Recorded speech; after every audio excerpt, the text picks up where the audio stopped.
beautiful Saturday evening in the great state of Arizona. Live from Gilbert, Arizona, is where we are broadcasting from. Hope everybody is having a phenomenal weekend so far. Still have Sunday here, so we're going to talk about a few things. I haven't been live in a few minutes. For everybody who's rewatching this later, which that's where most of my views come from, I appreciate all the support of TikTok, Facebook, Instagram, YouTube, all of the social media platforms. We've reached over 165,000 followers on TikTok, so that is greatly appreciated. Our last video is over 100,000, so it's going well on TikTok. We got a lot to talk about tonight, a lot of places to talk about. I spent 8 hours filming in Tombstone, and everybody loves Tombstone, Arizona. Not my favorite place, I'll just tell you that right off the bat, but we're going to talk about that. But we're going to hit it with a quick video, hit it with some music, wait for a few people to come on. I will be checking out the chat, so say hello if you do stop in, and let's have a great show tonight. I love to have some audience participation. Ask me some questions, but we're going to get into the nitty gritty of Tombstone, Arizona. Why is it so huge? Why is it a big tourist attraction? We're going to talk about that tonight, folks. But the first thing we'll do is hit off with an intro video, and then we will start the live. Let's pull this up here.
All right, folks, I need to make sure that the mic is hot, that the music is up. You are my producers. Just throw it in the comments if you can hear everything, and we'll get this thing started.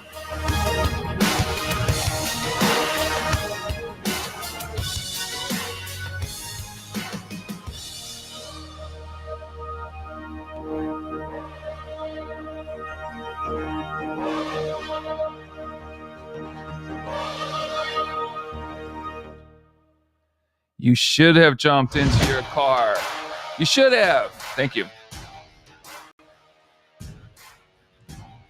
Christine Stewart, you were that close. I was there that day from 7:30 in the morning till 3:30 in the afternoon, and I did nothing but film TikToks for that whole time. It wasn't a really fun day.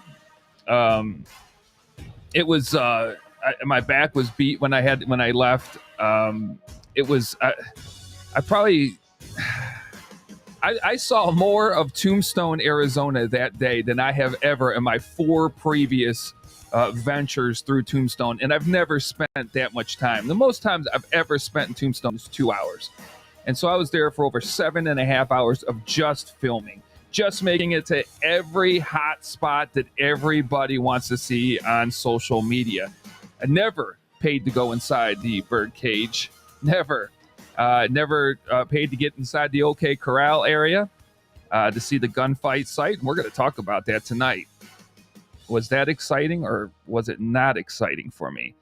Saw the largest rose bush in the world, brought in from Scotland and placed there in the late 1890s in Tombstone. I saw a lot of stuff, again, that I normally don't see or take the time to see or want to pay for. But I went inside every saloon, and I got in there early enough, and the good people of those saloons, like the Crystal Palace, the Oriental, Big Nose Kate's, Doc Holliday's, they let me in to film them, which was great, because then I wasn't worried about filming people and looking really like, what's this guy filming? They were all great to me.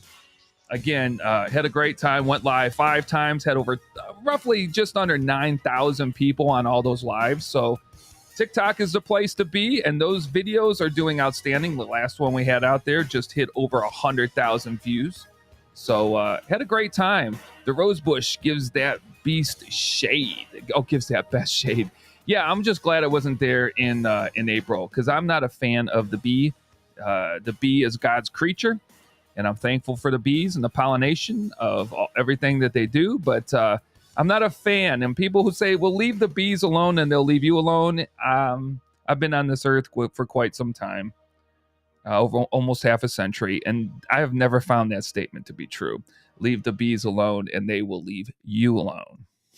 This doesn't happen. So I wouldn't want to be there in the mid of April when those tiny buds are out there on that rose bush. But if you're like 6'2", like I am, it's a little backbreaking in there to try to video and go live from in there, because you're always bending over. But that was pretty cool. That hotel was cool. I learned a lot. I went to the Tombstone Epitaph, and that was founded by John Clum, the first elected mayor of Tombstone, back in 1880, November of 1880. And I was speaking to the gentleman there, and I said, I was talking about my favorite town in Arizona. If anybody's been watching me live long enough on TikTok, YouTube, Facebook, or Instagram, no, it's Florence, Arizona is my favorite town, because I believe it has so much history. And there's roughly 45 historical buildings that still stand from the 1860s, 70s, 80s, and 90s that did not burn down. So I love Florence. And I was talking to him, and we have both sisters on the show tonight, so it's good to see you. Howdy to you. Anyhow, I'm trying to think of what I'm gonna be like 50 soon, and things just it just pops. I don't remember half of the things. So anyhow, I'm in the Tombstone Epitaph. That's where I was, and I'm talking to the guy, and what upsets me about the Epitaph is that they know very little about John P. Clum in there, who founded it in 1880. And we were talking about it. They don't sell any books on John Clum. John Clum played an important part in Tombstone history. He was a huge friend of the Earps. He's in both of those movies, Wyatt Earp and Tombstone. He's not portrayed in the best of light in either one of them, but there should be a motion picture on John Clum. He was an unbelievable individual, did some unbelievable things in his early 20s in New Mexico and then into the Arizona territory. Captured Geronimo in 1877 without firing a shot, and was the first elected mayor of Tombstone. Went on to be the head of the post office there in Alaska, settled down in Los Angeles, California, and was a good friend of Wyatt Earp all the way to the day he died. And John Clum was a pallbearer in 1929 at Wyatt Earp's funeral. So, but they don't sell any books about him. They have in the back, they have pictures of John Clum in Alaska and other places. And I found out that those boards that they have on the story of his life came from the United States Post Office. The headquarters sold those boards to the museum in Tombstone, where the Tombstone epitaph sits today, but definitely not the original location of the newspaper. And we were talking about original buildings, and I was telling him how much I like Florence better than Tombstone. I mean, it don't matter to me if I'm in Tombstone talking about Florence. I'll talk about Florence anywhere.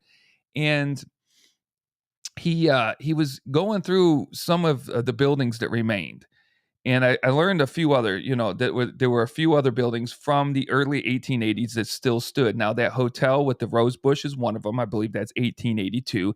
So that would be roughly the time where, we all think about Tombstone and Wyatt Earp and Doc Holliday and Ike and Billy Clanton and Finn Clanton and all these guys, that roamed that area in 1882.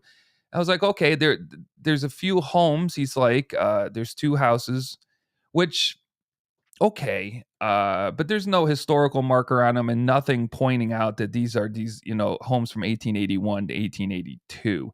So I kind of put those aside. And the church down the street, now I did not know this, was built in 1881. So that church was standing there during the days of the OK Corral and the gunfight and everything that happened. It did not burn down. It's an original building, which is just up the street from the new OK Corral area. And then you have the Shefflin Hall, Ed Shefflin, the guy who founded Tombstone in 1879, the gentleman who, if it wasn't for him, that place would still be called Gooseneck.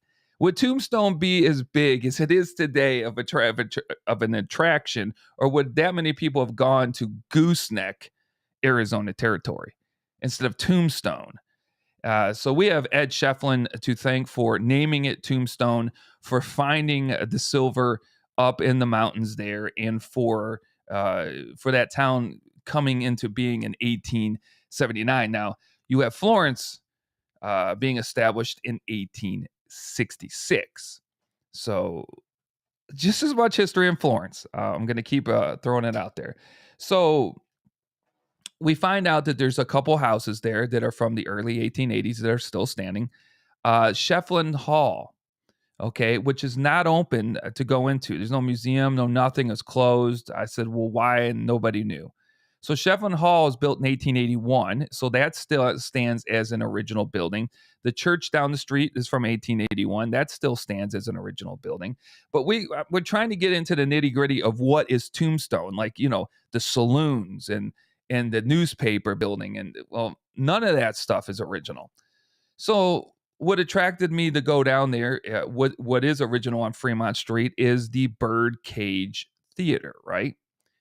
I've been there now. This was my 4th visit. 3 times before, I just stuck my head into the Birdcage, and that was it.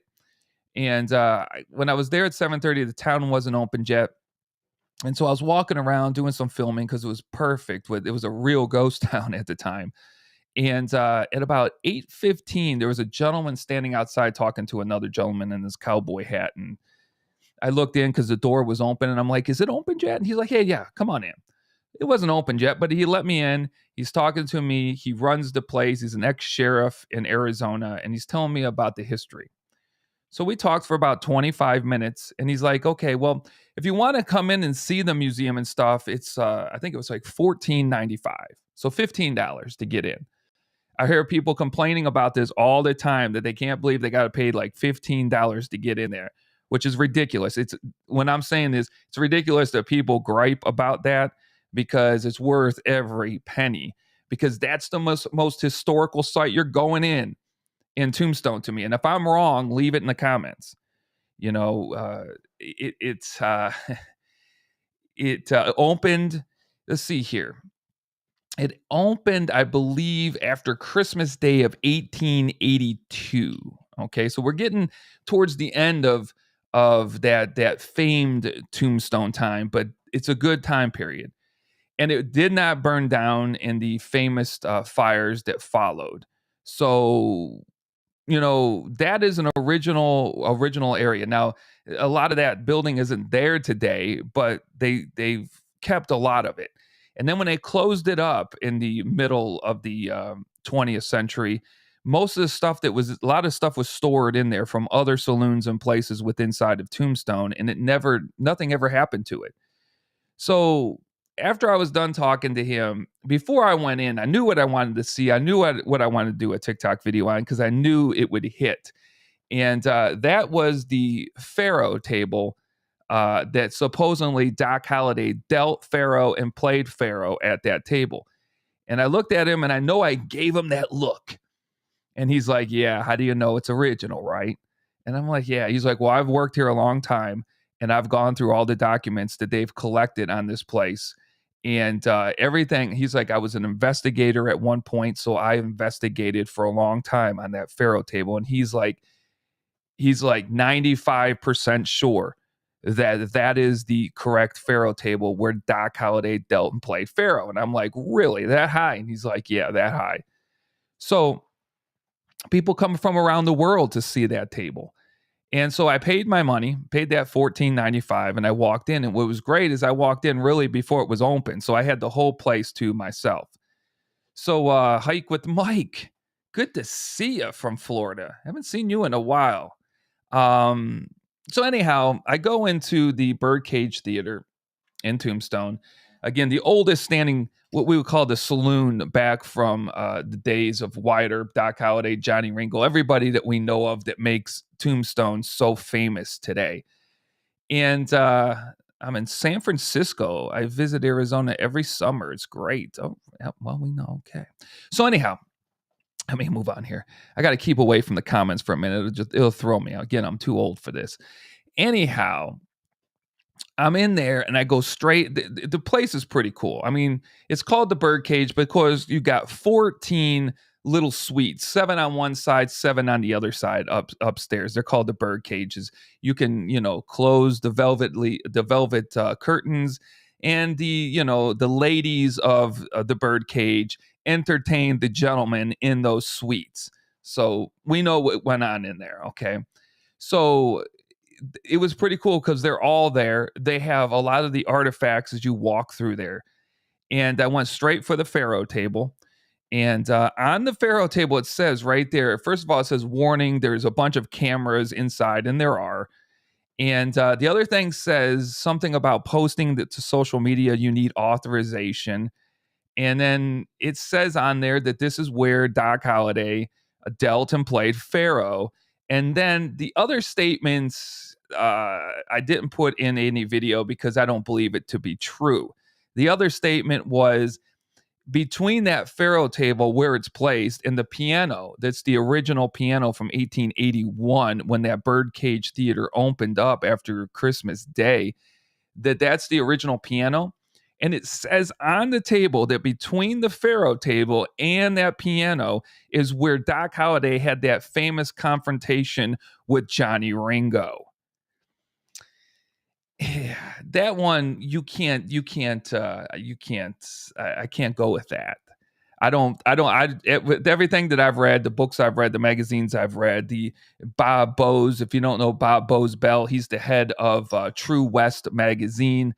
After everything I've read on him and listened to, and some of the other great historians in the state of Arizona and across the Southwest, that's taken a little bit of, I'm trying to think of the right word, but most people believe that never happened. And if it did, it didn't happen in the Birdcage. Okay. It was in the movies, especially in the movie Tombstone. You got the famous Doc twirling of the cup, the tin cup, that if you want to buy one of those in Tombstone will cost you like $15.95 for a little tin cup like this.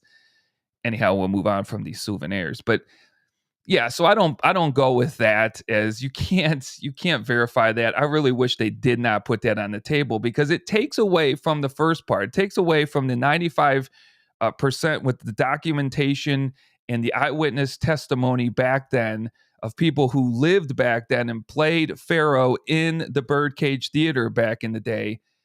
it kind of takes away from the verification of the table when you say this is also the area where Johnny Ringo and Doc Holliday got into a confrontation. There's no documentation for that other than Hollywood. So I went ahead and I videoed that table. And before I left the Birdcage, I asked the guy, I says, well, it says you had to ask. There you go, Dean. Permission to post this stuff on social media. And he's like, no, it's all right. It's all right.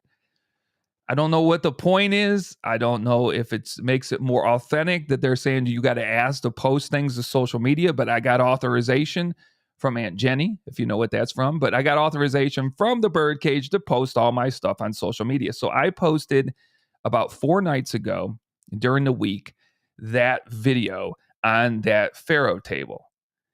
And it got over 305,000 views on TikTok, 305,000 views within 48 hours on that Pharaoh Table. People, anything you post on Doc Holliday is going to go. And we're going to get in tonight on Doc Holliday. Was Doc Holliday all that we believe him to be? Was Wyatt Earp and his brothers all that we think that they were? And hopefully tonight we'll get down and dirty, because it's going to take getting dirty to understanding the life of Doc Holliday and Wyatt Earp and his family and his father and where they came from and what they did. It is so not what Hollywood portrays, but it's what everybody wants to see, right? So also in the Birdcage Theater, they have the actual hearse, which was pretty cool. The actual Tombstone hearse from 1881. They believe that the bodies of both Tom and Frank McClary were in that hearse on the way to the burial with Billy Clanton that day when they were done at the shootout. They can't verify that 100%, but they do know that that hearse is the official Tombstone hearse. It's got 14 karat gold or something around the top, but it is the original 1881 Tombstone hearse, which is pretty cool. What else they got in there? They have a coffin that was used in the movie Tombstone, so it's a movie prop that sits right next to the hearse. They have a few movie prop signs from the movie Tombstone in there. They have a lot of pictures of the ladies who worked inside of the Birdcage Theater on the wall. And then downstairs, we put this video out on TikTok, and it received, I think we're at maybe 190 to 200,000 views right now. Of the basement of the Birdcage Theater, because that is another very famous area. From 1881 to 1889, it held a poker game down there, and it never stopped. It was 24 hours a day, 7 days a week. I believe it says 8 years, like 6 months, and so many days. It's in the Guinness Book of World Records. Now, somebody says, and it's always going to come up because I research everything before I post it. And somebody says, well, it's in West Virginia. It was a longer game. There must have been a break in that West Virginia poker game, because the one that's listed in the Guinness Book of World Records is the one at the Birdcage Theater. Again, over 8 years and 6 months, so 8.5 years maybe, from 1881, from the time the Birdcage opened to 1889, every night, all day, 24/7, there was a continuous poker game. So it was the longest poker game in history, the longest documented poker game in history. And you can go down there, and what they will tell you on the sign down there is that the table, one of the tables looks different from the other. We'll show you a couple of pictures in just a minute. One table looks different than the other. The first one you come across, the dealing card thing that's on the table, and the table and the chairs are the original dealing card thing, table and chairs that were left there from the 1880s. They were never moved. They're the originals. They look like the originals, but the other table not.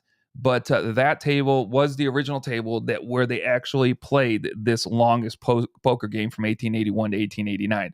Whether they are or not, I cannot confirm or deny, but what they're telling you right then and there with those are that it is. Now, if it closed up and they got all this other stuff in there, I would think that that's probably a true statement. I'll go with it. And then you have 2 brothel rooms downstairs where the high rollers of the men came down, and the higher esteemed, good looking ladies Uh, that's their rooms. They're two brothel rooms. They cost the ladies more to have these particular rooms because they were nice beds. They were like dressers and stuff in there. The doors were shut. They have these little slats that you can put your phone through or look through and look at the room. And yeah, they're definitely better than the other 14 bird cages that they have in the theater area. They're definitely, but it would be weird to be that close. So you're in those two brothel rooms, which is, I don't know, about I would say no more than 12 to 13 feet away from where this poker game's being played for 8 years nonstop. So you got that going on in those two rooms, and the guy's sitting right like I don't know, maybe even 10 feet away from both of those rooms. And obviously they're not soundproof back then. So probably a lot of noise coming out of there. Anyhow, you see what else? They say, and I did not realize that the pool table. Now, this is what they claim, and everybody in the comments claims it on TikTok. And we have so many comments that I can't go through, heart them all, and like them all. And some of them are absolutely outrageous. Their claims are outrageous. And but they said that there's a pool table that's upside down in there, and that's the pool table that was in the building where Morgan Earp was killed. And they put that pool table in there. Now, you would think if that truly was it, that the guy who talked to me for 20 minutes prior to me going in there, that would be a main attraction to people to go to see, and it wouldn't be upside down. So I'm not sure if that's a true statement or a false statement, but it is what it is. Really cool. I would say pay the $14.95 to go into the Birdcage. If anything, you're getting authenticity of something that was actually standing on Fremont Street that there's nothing else. The Crystal Palace isn't. The Doc Holliday Saloon thing isn't. Let's see here. The Oriental isn't. Big Nose Kate's definitely isn't. So there's nothing really left. A lot of that stuff burned down. So you're not going to see anything really original on the street there, except for the Birdcage Theater. Get in there, check it out. I really enjoyed it. Got a lot of videos, got a lot of content out of there. And I'll have to say I did enjoy going in there. And I'm going to talk about a book that I did not bring up here that I purchased. Gentleman said, look, if there's any book, and I'm so happy he said it, because I wasn't going to purchase anything from Tombstone the whole time I was there. And I purchased 3 different books. But he's like, if there's any book for the knowledge and stuff that you have of traveling Arizona, and because I talked to him about Doc Holliday and Wyatt Earp and Big Nose Kate and Johnny Ringo and, Johnny Behind the Deuces. And we talked about everything prior to going in. And he's like, is this one? It's written by a local man who's lived in Tombstone his whole life. And he breaks it down like nobody ever has. He's like, so the book was like $28. And I was like, $28. So I did. I spent $28 in there. I bought that book. Phenomenal. I'm going to get the book. I'm going to put it up here so you can see what book it is. And I totally recommend this book. I don't think you can get it on like a Kindle and you can get it online, but you can purchase it. This book is absolutely phenomenal in laying out everything about, first of all, it's on John Henry Holliday. It's on Doc Holliday. Reading this book, folks, now, again, Bob Bose Bell, the head of True West magazine, is an unbelievable historian. And there's a couple other ones, and I read a lot of their books, and I read all of his magazines. I got them all online from the time it opened in 1959 to the current issue on Doc Holliday in 2022. I see them all. And this guy, he gives you even more, but there are some people who can write a book and you can actually understand it better. There's some books I read and it takes me everything to read the book. If it's 400 pages, it's going to take me probably about 4 or 5 days to get through it. This guy's book, two days, even with stuff that you have to do around the house, you can get through this book, and the stuff in there is gold. It's absolute gold. You get an understanding of Doc Holliday. You get an understanding of Wyatt Earp and the shootout and everything that happened in Tombstone. So much better. And you know what I found out? Everybody talks about the movie Tombstone, but not a lot of people talk about the movie Wyatt Earp with Kevin Costner. Yep, it's like 2 hours and 45 minutes, where it's like 90 minutes for Tombstone, right? Tombstone, boom. Tombstone's like the Cliff Notes, and then Wyatt Earp is, the 400-page book.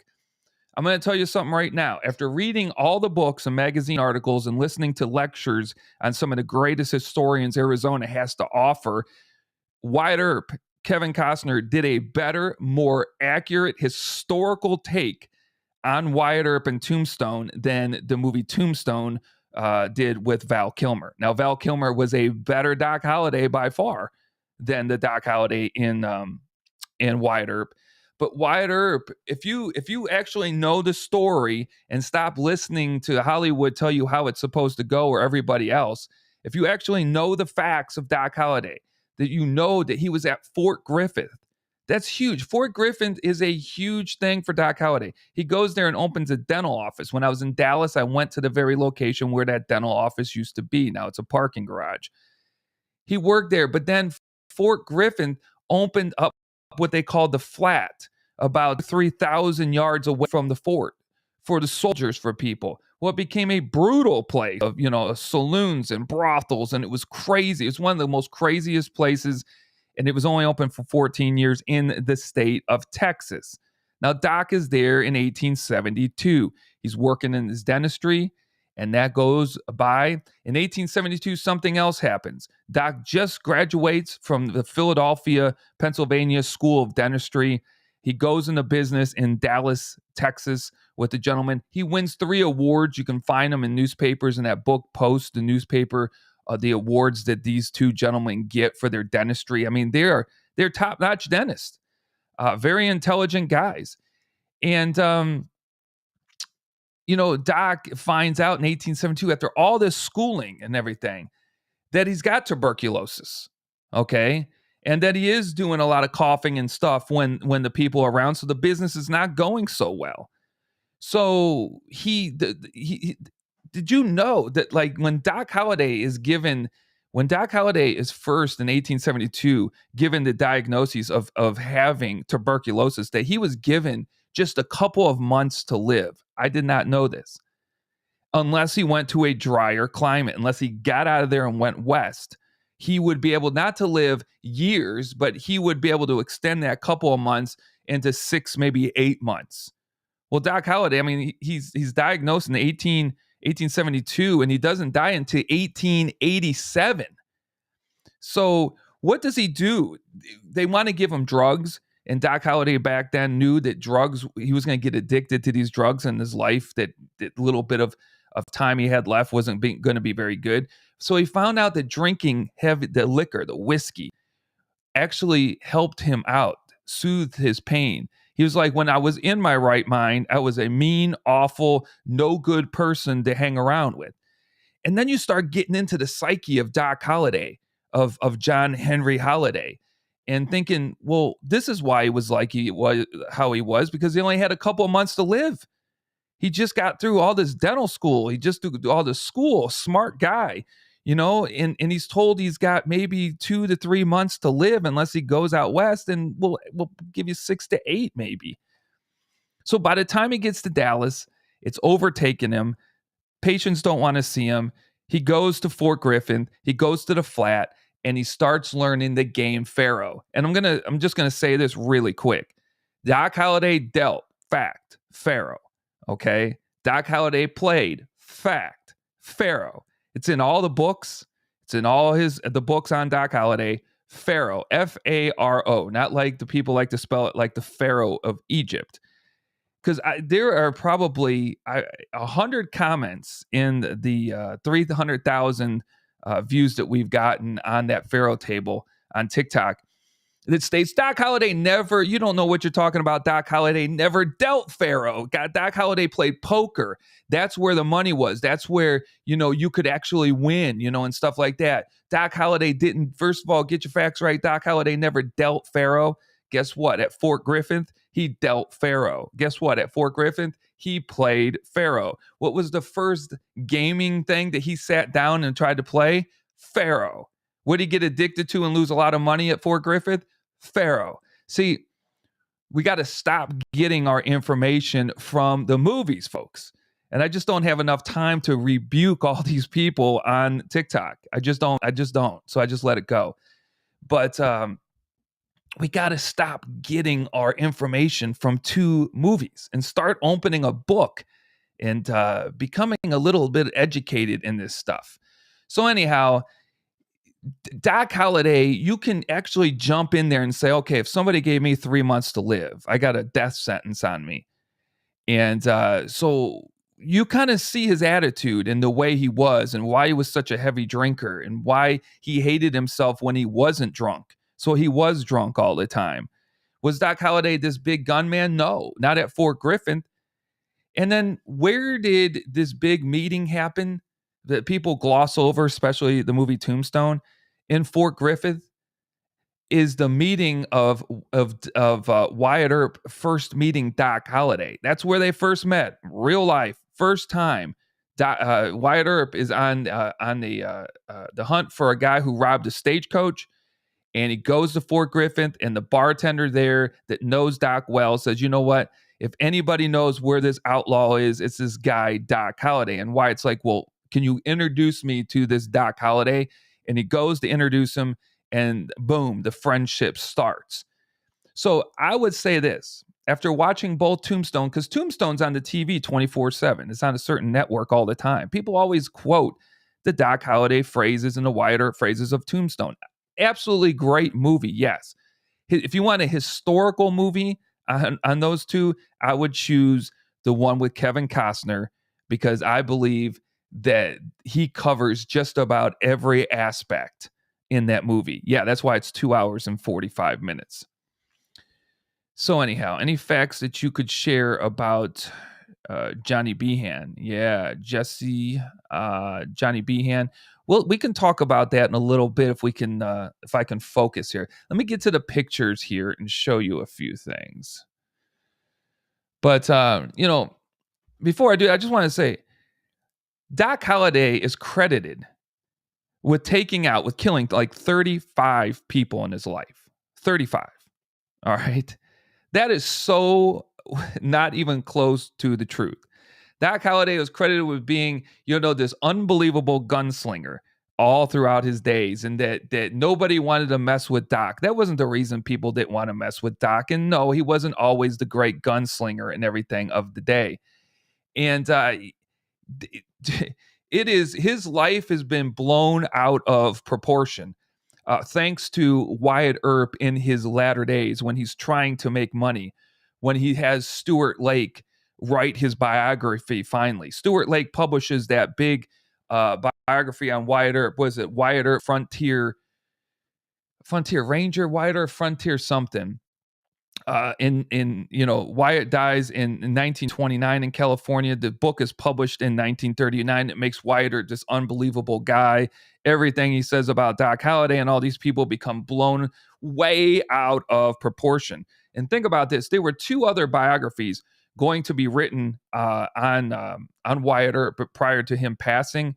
And one of them didn't pass Wyatt Earp's muster. He didn't want that one. The other one couldn't get past the publishing. No publishing company would take it. They're like, this was written like crud. We don't want it. So then Stuart Lake comes around. And if you don't know who Stuart Lake is and how he heard about Doc Holliday all the way back in Washington, D.C. by a guy named Bat Masterson, that's another time for another story. But, if he wasn't sitting in a room and heard Bat Masterson in the White House at the time say that the history of the West won't be told until Wyatt Earp speaks, and Wyatt Earp isn't speaking. That's what Bat Masterson said, a great friend of Wyatt Earp. And in that room is a gentleman named Stuart Lake. And years later, he goes out and tries to get the rights to write the story of Wyatt Earp, and his book is published in 1931. That's why Wyatt Earp takes off. But they just weren't the people that we thought they were. And that's the shameful part, is we got it all wrong, folks. We want to believe the mythical Doc Holliday. He wasn't even close to who we think he is in these movies, and either is Wyatt Earp, nor are his brothers. But let's see here. Captions. Just so you know, just a quick let's see here what we got going on here. We do have a podcast, the Arizona Timeless Tours podcast. Please check it out. We need to get a new one up. We got about 44 podcasts in the last, I don't know, 14 months. We've been on there.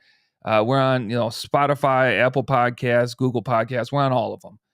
And if you want to sign up for a tour, you can hire me. You just get a hold of me at deanb7010@gmail.com. That's all we'll say about that for now. Oh, and let me show you.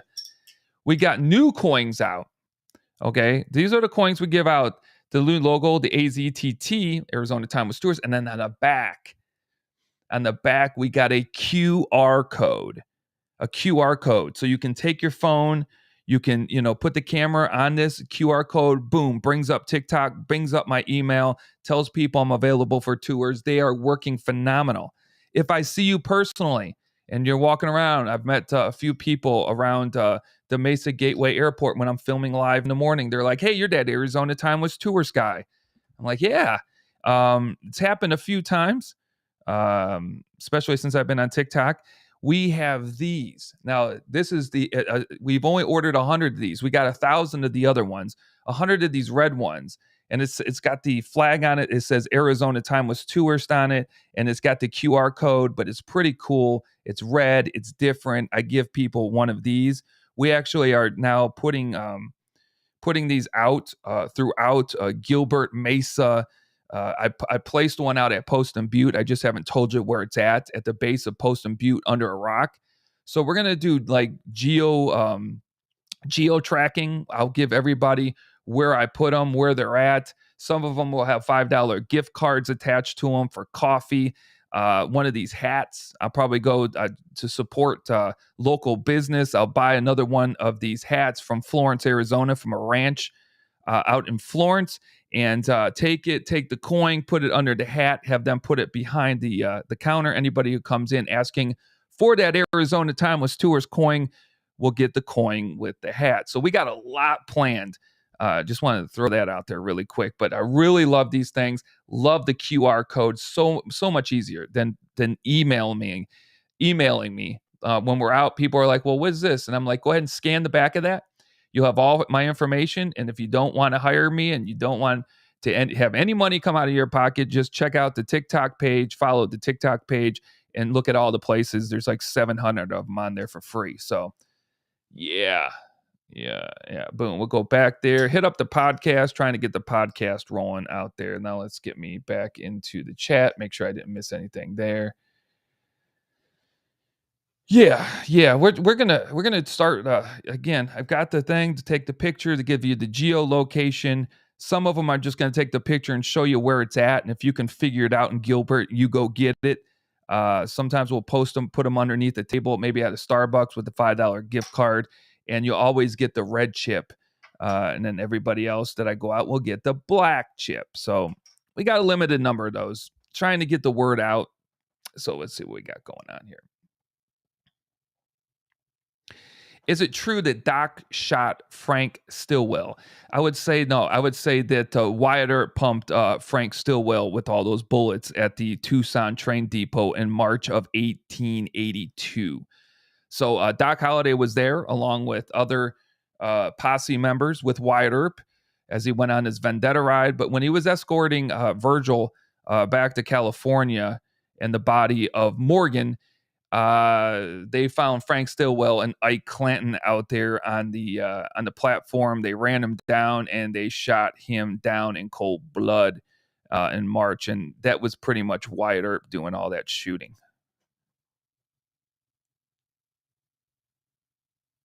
Chrissy, you can go out on that scavenger hunt. Yeah. Like I said, I have one at the base of Poston Butte. It's still sitting there 4 days. It hasn't rained. But I put it under a rock and I took some pictures and stuff of where it could possibly be. And I was going to have people go out and look at it, and I never posted a video on it. So it's still sitting out there. All right. Let's see what we got. Picture-wise. Captions, graphics. Let's look at some of the things that we were talking about right there. That's the table I'm talking about where the longest poker game in U.S. history took place for over 8 years in the in the basement of the Birdcage Theater in Tombstone, Arizona. That table, those chairs, that what holds the chips and everything, that and all that, that's supposed to be original. The floors are supposed to be original. Everything there is supposed to be original, except for that little crazy mannequin guy they got behind that post right there, which kind of makes it unauthentic. You should get rid of those dumb things. But anyhow, that is a really cool place. People always ask me about the money on the table. Well, it's not authentic because there's money on the table, and that's today's dollars. Yep. You know what that is? And I didn't even have to ask anybody what it was about. Obviously, when tourists come in there, they throw money on the table. They crumple it up to get it over the little fence there and throw it on the table. So that helps the Birdcage Theater out and keeps it open. But that's just all donations from the public. So yeah, it's real money. Yep, it's up to date 21st century money right there, that dollar. But I can guarantee that dollar was worth more back in the 1880s than it is today. But that's why there's real money on there. But that table and those chairs are supposed to be the exact table and chairs from 1881 to 1889. Let's see what else we got here.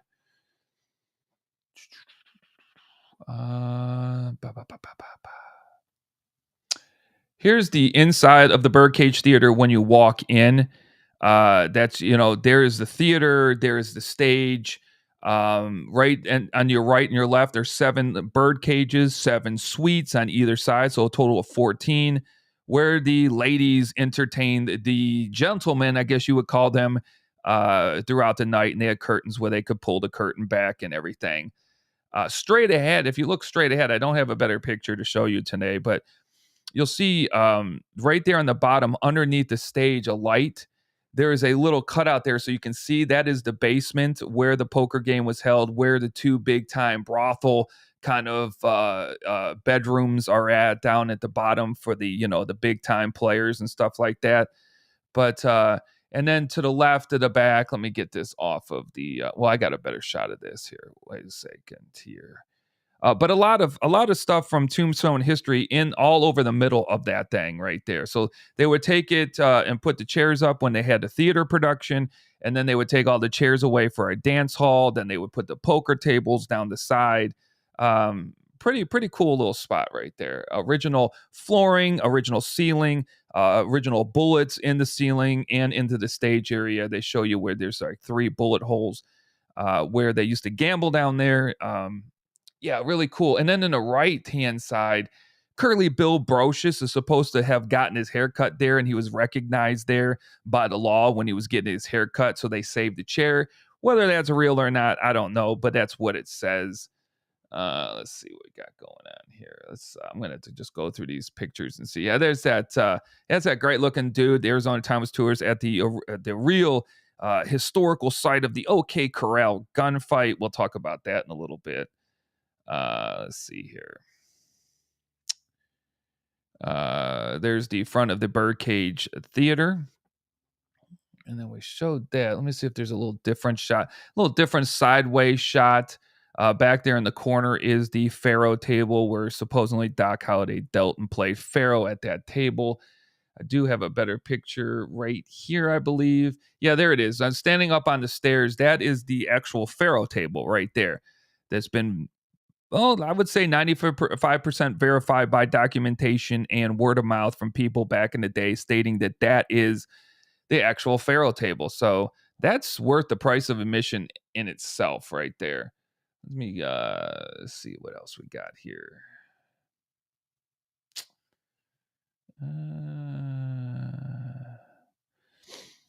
We were talking about Shefflin Hall, Ed Shefflin, the founder of Tombstone, and Tombstone became Tombstone in 1879. Before that, we said it was called Gooseneck.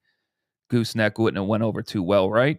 But Ed Shefflin's the one that got rich, finding that ore, that silver ore, and him and his brother and his partner, they sold off quickly. I think they said they made something like 300 grand each back in 1882. 300 grand each when they sold it.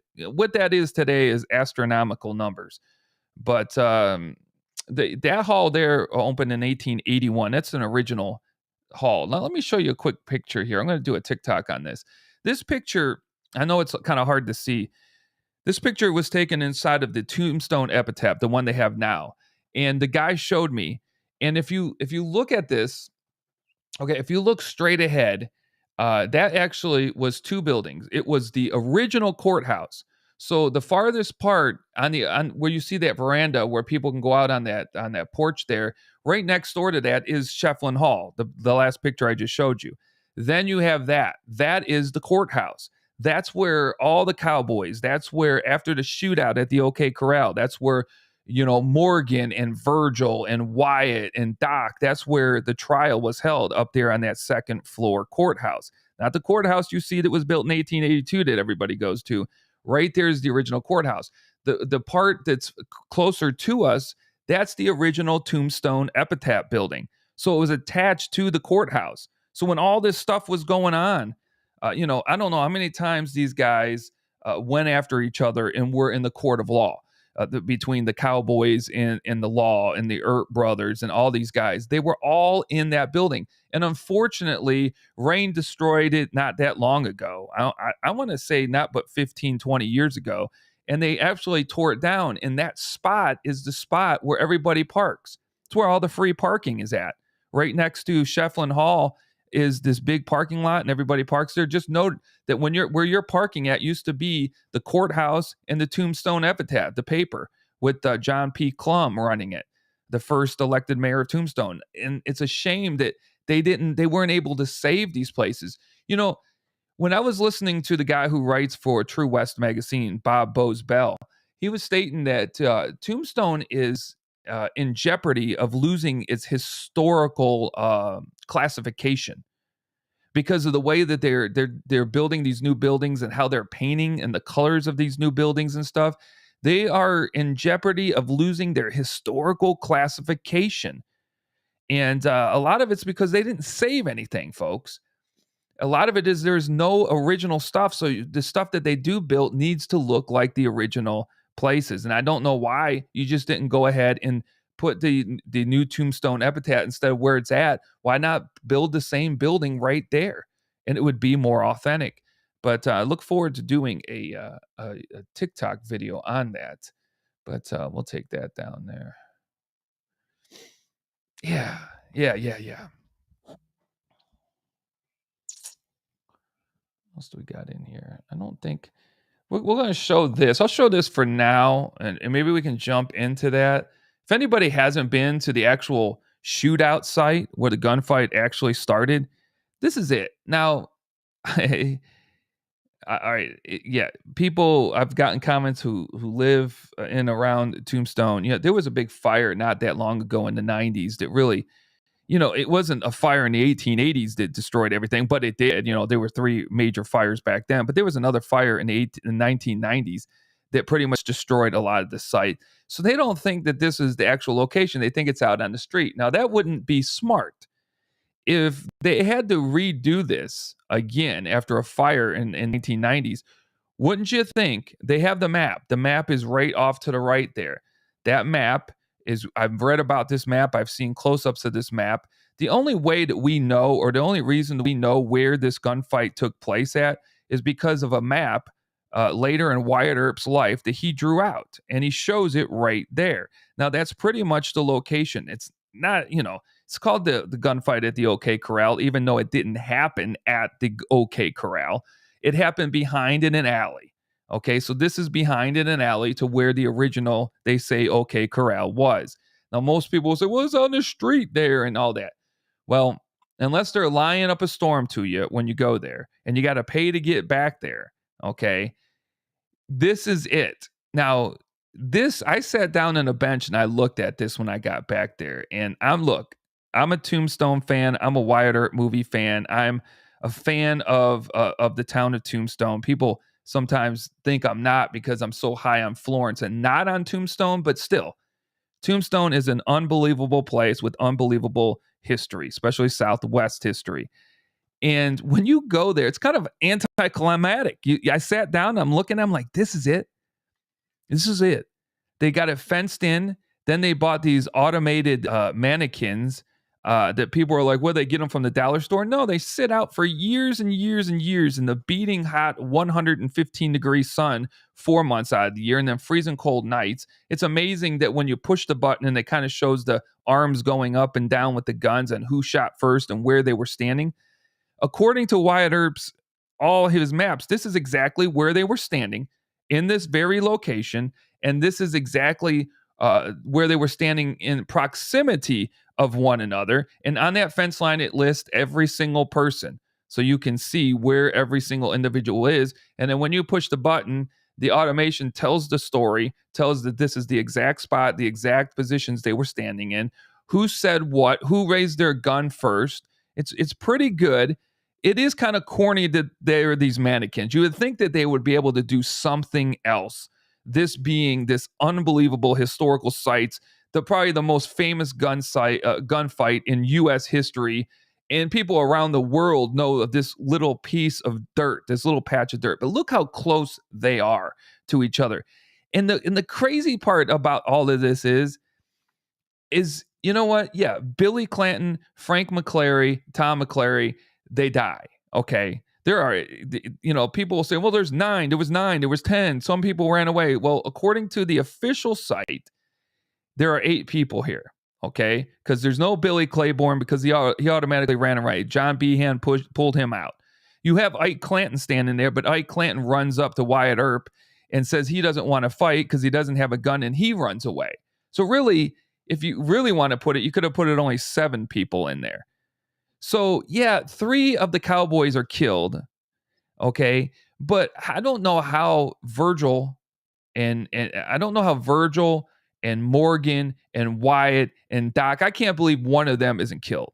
Virgil's hit in the shin, which isn't fatal, but that had to hurt like, you know what? You ever smash your shin on anything? Imagine getting shot in it. You got Morgan. Yeah, he got pretty, he came close to death if the bullet would have been one way or the other. It shattered a lot of stuff up in his shoulders and his vertebra and stuff like that. But he recovered. Wyatt doesn't have a scratch, and Doc has a grazing of a bullet. And they're shooting each other from this close. They all should have been done. They all should have been at least having shotgun wounds or 45 wounds. Everybody should have had it. And to think that Doc Holliday had a scratch from a bullet, and that Wyatt didn't get touched by a bullet, and one gets shot in the shin and recovers, and the other one, the most seriously of the lawmen, is Virgil. He's the most seriously wounded one, and he's back within no time, playing pool in December of 1881. So it just is quite amazing. And, you sit back and you're like, all this stuff took place in this one little, patch of dirt. And here it is, folks, the patch of dirt. Let me try to see what we're doing here. Let me hide that. Boom, back on there. We still got 6 people hanging around, so we'll stay on. Let's bring up the chat.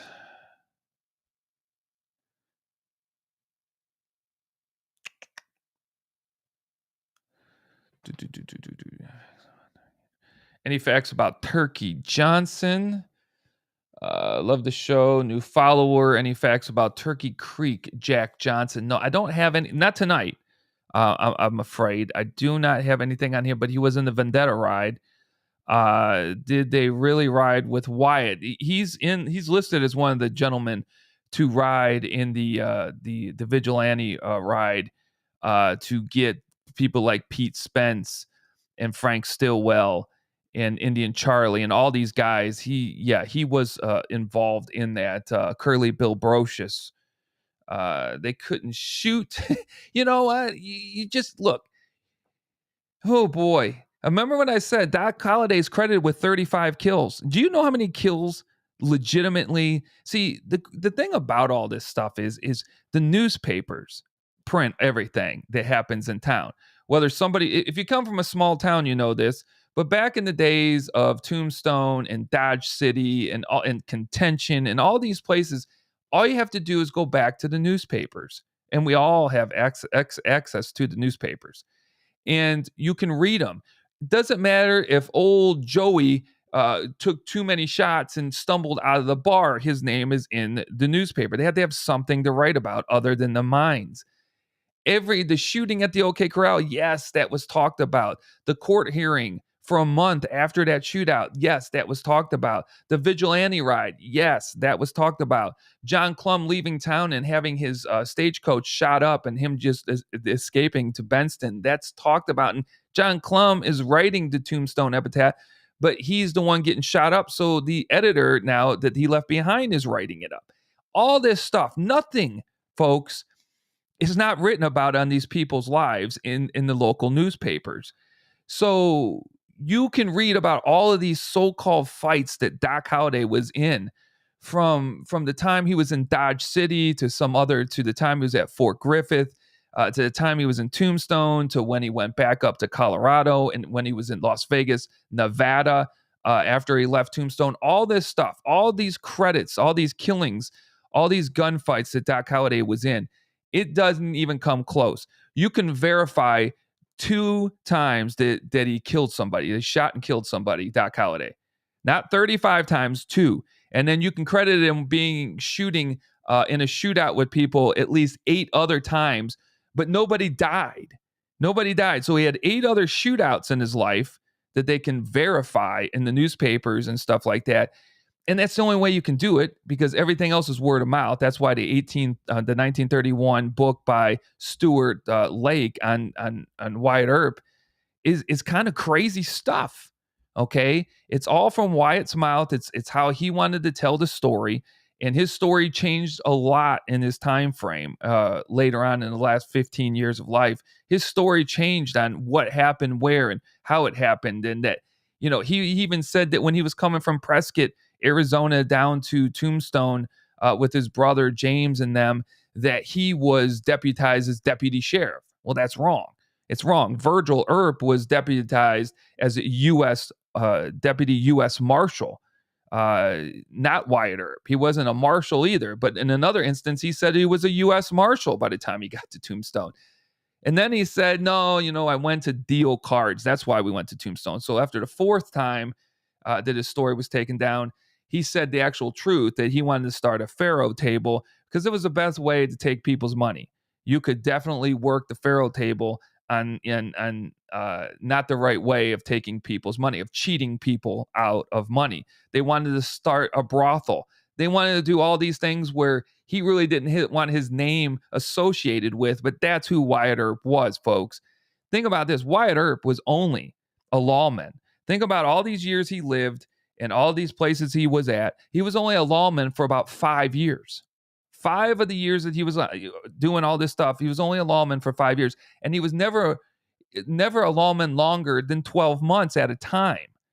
So he would be a lawman, then he'd go somewhere and he'd be a card dealer, and he'd be a brothel owner, or he'd be a bodyguard to the brothels, or he'd be doing all this other kind of stuff, all this shady stuff, and then he'd become a lawman. And then he'd be a lawman for about 12 months, and then he'd stop being a lawman. So, the Doc Holliday being the dangerous man that he was in the gunfights is way blown out of proportion historically. Hollywood and Wyatt Earp have made Doc Holliday out to be this unbelievable gunfighter, and crediting him with all of these gunfight kills, and that's just not factual. Not factual. And again, there are some stories that people go back because they heard Doc Holliday did this, they heard Doc Holliday did that, and when they go back into all these papers to where you can trace where Doc Holliday was at with no problem. And we can even trace back to where Doc Holliday and Big Nose Cates are having a brawl in the rooms, all right, not getting along with each other that night. We can trace back how Doc Holliday won a bunch of money playing Pharaoh one night in a saloon. So if you can't back it up, if there's no historical fact to it, it's just a story. And most of Doc Holliday's life is a story. Same with Wyatt Earp and his brothers. Yeah, point blank and shooting bad. Yeah, it's amazing. They say that today. It's in a fight where bullets are flying. A lot of times nobody gets hit. There's an actual newspaper report of Doc Holliday meeting a guy in a bar. Something got heated. There was a heated exchange. Doc Holliday walks in after getting thrown out of the bar. Doc Holliday walks in and he shoots the guy. And he misses the guy. And he shoots the guy again and he misses the guy. And he's at the bar. He's at the door. They're not no more than 20 feet away from each other. A shot hits Doc and it grazes him, and they think it went through his neck, but it did. But there was a lot of blood, and it knocks Doc down, and Doc fires back, and he hits the guy on the side. Grazes the guy off the shoulder. And at the end of the story, they didn't file any charges or anything, and it's written up in the paper at the time. No one filed any charges. It was just a bad dispute. But you have each guy was firing 3 or 4 shots at pretty close range, and they both got grazed. And that was it. That was the famous guns of Doc Holliday right there.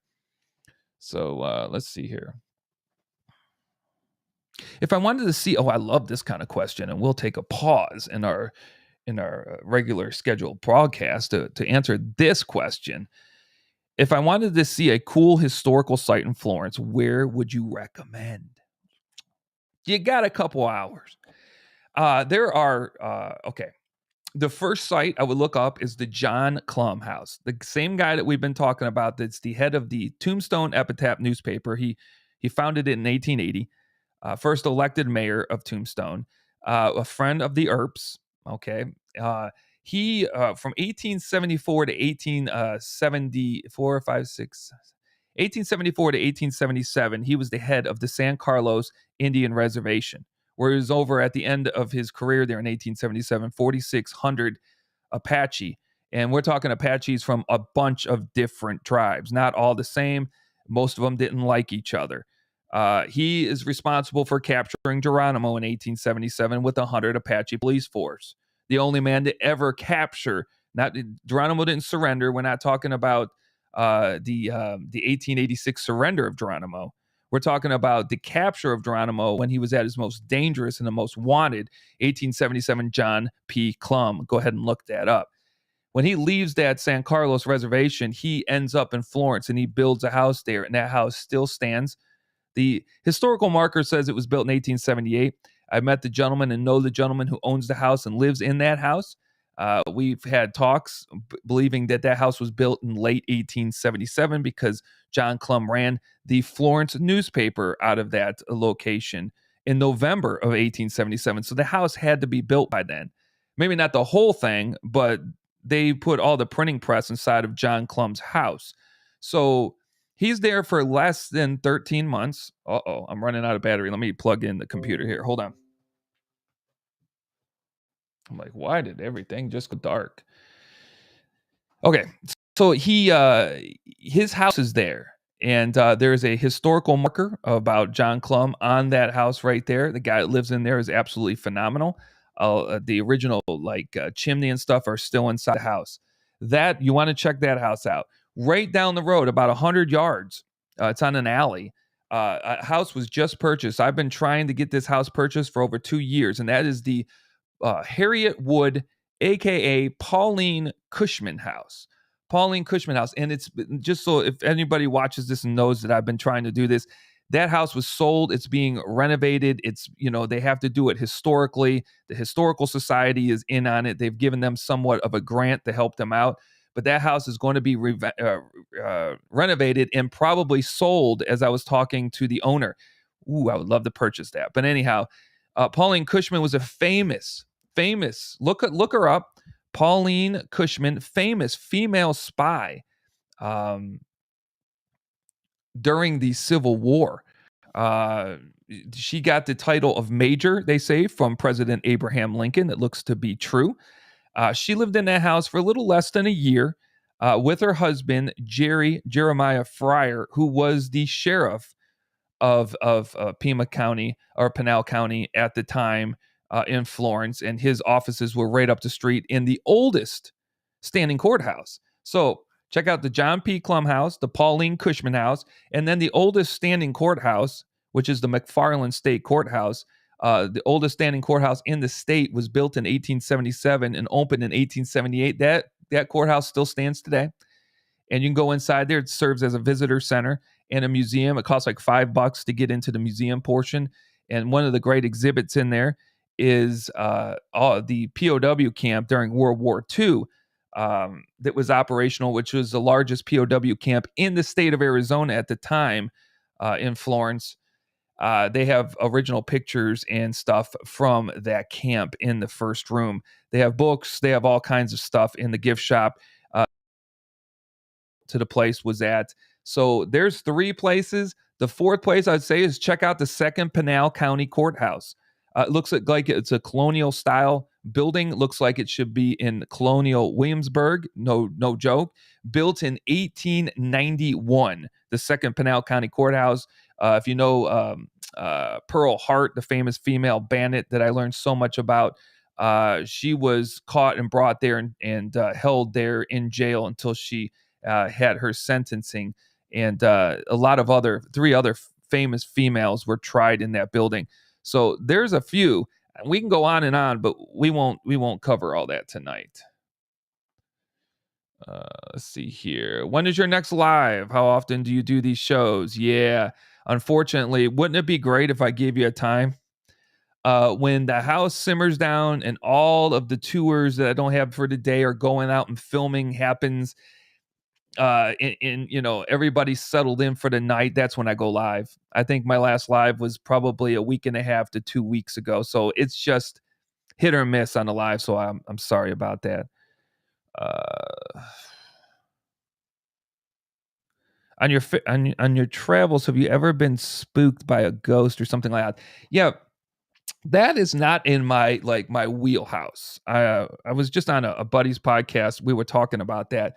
I am not a believer in that kind of stuff, and I always said it straight out. I believe in angels and demons, folks, but the people leaving the body in haunting homes and stuff like that, I don't. People ask me about the Birdcage because they're supposed to be, and no. But I've come across plenty of people that said, "Hey, man, you went to that place. What kind of experiences did you have?" And that's just not in my wheelhouse. So, man, do we want to keep going? We're down to 4 people here, but it doesn't really matter, right? Most people watch this show afterwards. So we talked about the shootout site. I think it's like $6 or $7 to get in the back of the OK Crowd without paying to watch the live shootout show.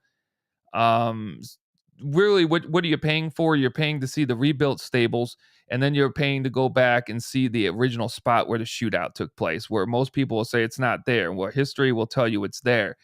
And I'm not going to fight with people, so you'll get to see the original spot of the famed October 26, 1881 shootout between the Cowboys and the Earps, and that's pretty cool. It didn't hit me like I thought it would hit me, but I can say I've been there, did the video, put it on TikTok. We got 100,000 views on it, so it was worth going to get it out to the people. I have not done research on Bisbee. Bisbee to me is more of a tourist attraction. See, that's why I'm not a huge Tombstone fan and I'm more of a Florence fan, because people don't know about Florence because 2 major motion pictures haven't been done on it. Everybody knows about Tombstone, but if you look at Tombstone in the 60s and the 70s and the 80s, there's nothing big going on in Tombstone. Really until the late 1990s, early 21st century, where they dumped the dirt on the roads, the nicely paved roads. They block them off and they do some things that bring in the tourism. And then, just like the guy said, who's been living in Tombstone so many years and running the Birdcage Theater and stuff like that, 2 major motion pictures did all the publicity that they'll ever need. They don't ever need to do a commercial or anything from Tombstone. Thanks to 2 major motion pictures, people will always continue to go out there. So, yeah, Bisbee. I'll say this: I've never been, and don't look like I'll probably ever go, unless there's something in history that I did not know about that people want to know about, and I'm so intrigued. I think my trips down south past Tucson, not to Tucson, because I love the Evergreen Cemetery and it's the best pioneer cemetery in the state. I'll probably keep continually finding the 140,000 plus people that are buried there. I'll probably keep finding his history in that cemetery. But farther down in Tombstone, I'm hoping and hoping that everything that I did that day and all that video I shot, that I'll never have to go back down to Tombstone again. We'll just talk about it.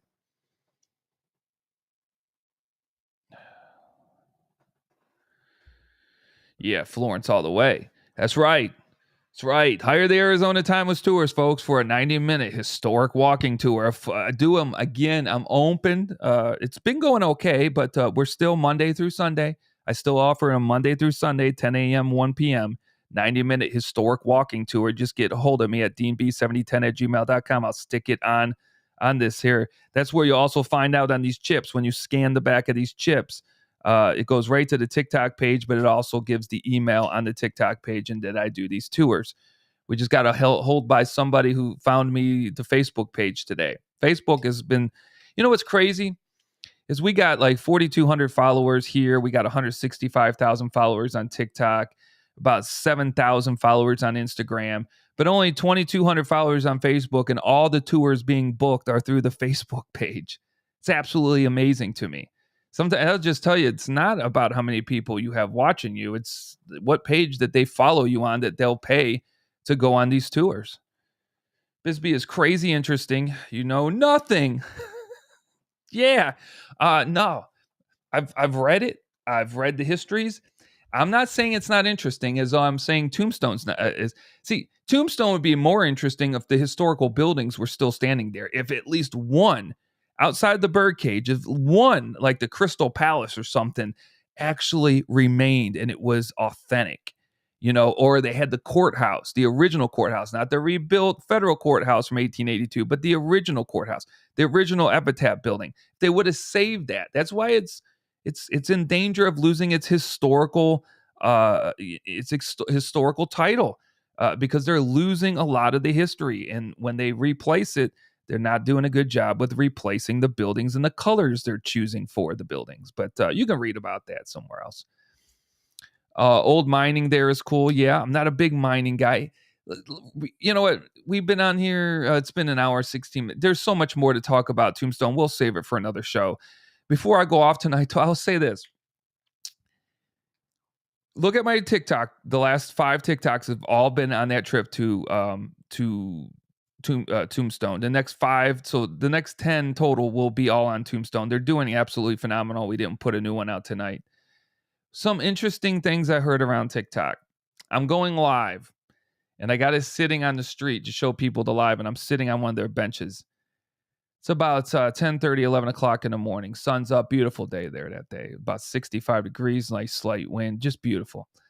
And my back is killing me, so I'm sitting down, and people are walking by, and a lady and her husband, and this is no joke. The lady's probably in her mid to early 50s, late 40s, early 50s, I would say her and her husband were. And they walk right by me and they look, and I'm sitting in front of the Doc Holliday Saloon, which is the most unauthentic saloon that they have there. They did not do a good job on the Doc Holliday Saloon. They did a great job on Big Nose Cake, great job on the Crystal Palace. This Doc Holliday Saloon, what's the point? But anyhow, it says Doc Holliday on the window. And this is no joke. She walks by and she looks at that building and she looks back at her husband and she's like, look at that name, Doc Holliday. His name is on this building too. What is it with Doc Holliday?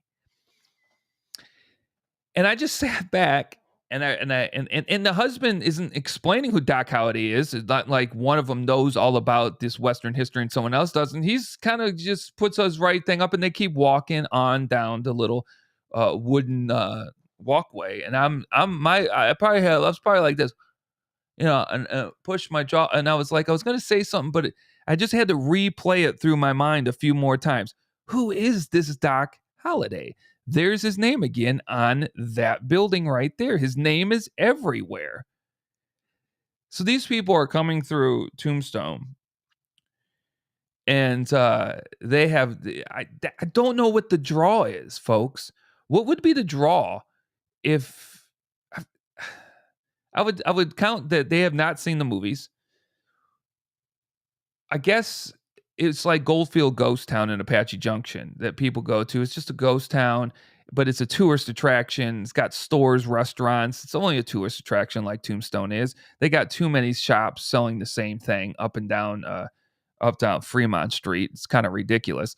But that's what she said. And there were other things that I heard when I was walking through the Boot Hill Cemetery that just was like, why are you here? Why are you dragging your kids and stuff through here if you have not a clue? This is where I equate it to. This would be like going to Disney World, not Disneyland, Disney World in Florida, and just being like, what's with the palace? What's with all the princesses? What's with these dogs? Why would they call them Goofy and Pluto? What is with this Mickey and this Minnie Mouse? They're all over the place, and their kids are trying to get autographs. And when we eat, they're over there, entertaining the kids when we're eating in the morning. What is with all of these princesses? That's the exact same thing as saying, who is Doc Holliday and why his name is on all. He's got a big imprint on Tombstone, Arizona. So I just found that absolutely fascinating. Some of the stuff that I heard when I was sitting there. It is a laugh out loud moment. Yeah. I understand it. I think it's more of like and this is my personal opinion. A middle-aged guy's Disney World is Tombstone. Okay. I truly think he's bringing the children and the wife, and then they're going to go somewhere else. Maybe they will go down to Bisbee, or they'll spend the night in Benson, or they'll go somewhere else. This is just a quick stop for this guy to see this. But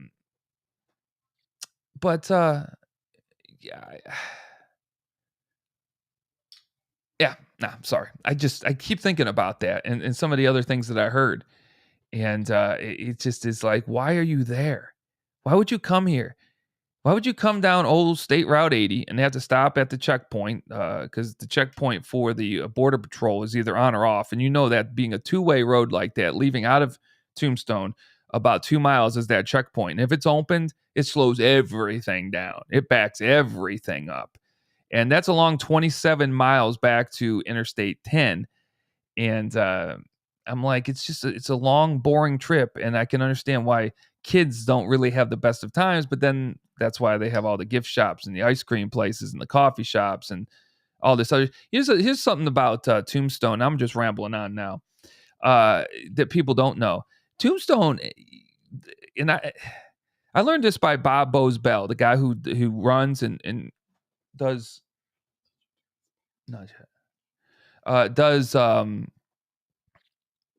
all the True West magazine stuff. He said that there were wineries and wine buildings in Tombstone. It was an uppity place. They had 26 imported different wines, so you could wine taste back in the 1880s when Tombstone was there in 1879, 1880, because it was a ritzy place. It wasn't just this drab.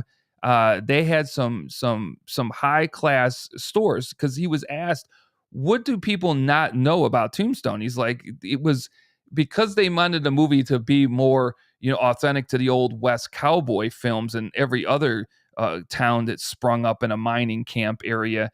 They didn't put that in there, but it imported, and it had 26 different kinds of wines brought in.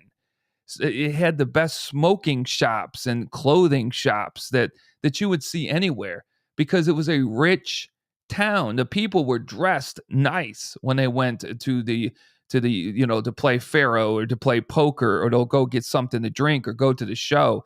They were dressed, to the nines, as we would say. They were dressed nice. So Tombstone was just a different area that most people don't realize. It had a lot of uppity stores for the day in the middle of nowhere. So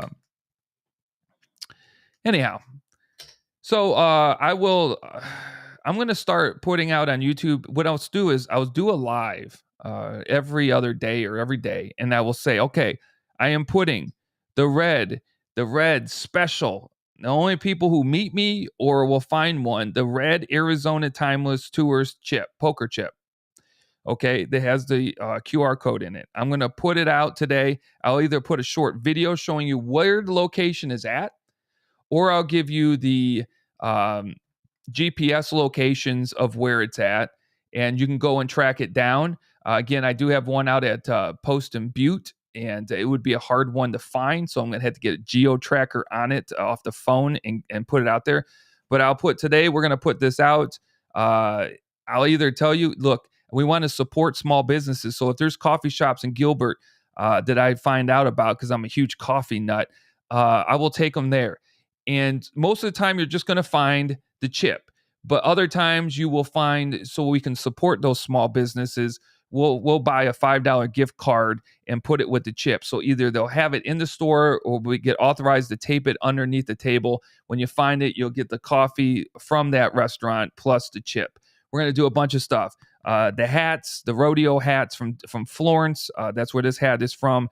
I'm planning on purchasing one of them, putting one of the chips in, putting it behind their desk, and saying, boom, giving you a picture of that spot in Florence, and some of the other historical spots in my favorite town of Florence, and saying, hey, the first one out there to ask for the Arizona Timeless Tours chip, it could have the hat or it could just be the chip. But we're going to have it out there, and we're going to have a good time with it.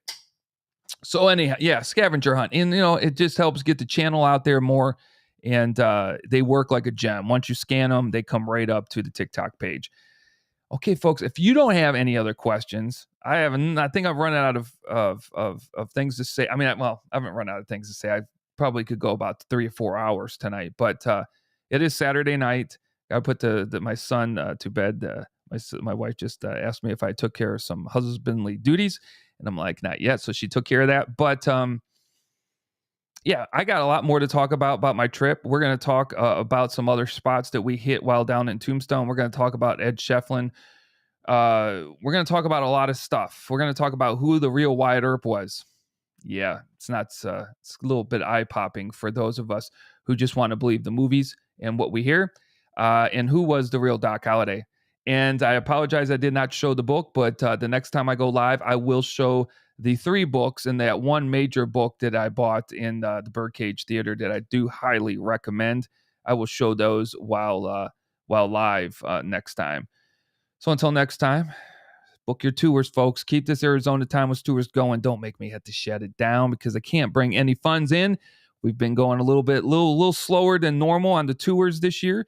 Again, we also offer a tour to the Globe Cemetery. We'll do a Pioneer Cemetery tour up in Globe. Just know that's a 150-mile round trip. Just know it's going to take about 5.5 hours in your day, and we'll leave out of a coffee shop somewhere in Gilbert early in the morning so we can get back before any kind of rush hour. Get a hold of me. Let me put the graphic for the. There's the email that you want to get a hold of me with. Say, hey man, you got a opening this day. Just throw days at me, folks. We do them Monday through Sunday. We open Monday through Sunday. Again, out in Florence at 10 a.m., 1 p.m. If we don't have anything booked at those times, we will do the Pioneer Cemetery tour. And if somebody wants to book those before anybody booked, like for tomorrow, then we'll go up there instead. All right. And I also have businesses getting a hold of me asking me if we will do private tours of other places. And you definitely can hire me for a private tour anywhere else that I know about and I can take you to. So I think that's it. I think I've said everything I need to say, right? So we'll turn up some music. We'll say thank you. Have a great Saturday night.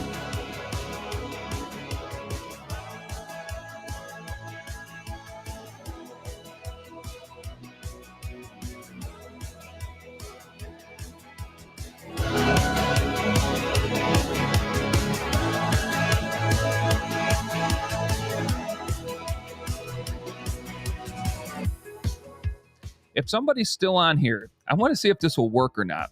If you have your phone, put it on the camera. I'm going to hold up the QR code on the camera here. And I would just wondered if it would open up. So if anyone's still here, try it out for me and see if it'll do it just off of this screen here. Thanks.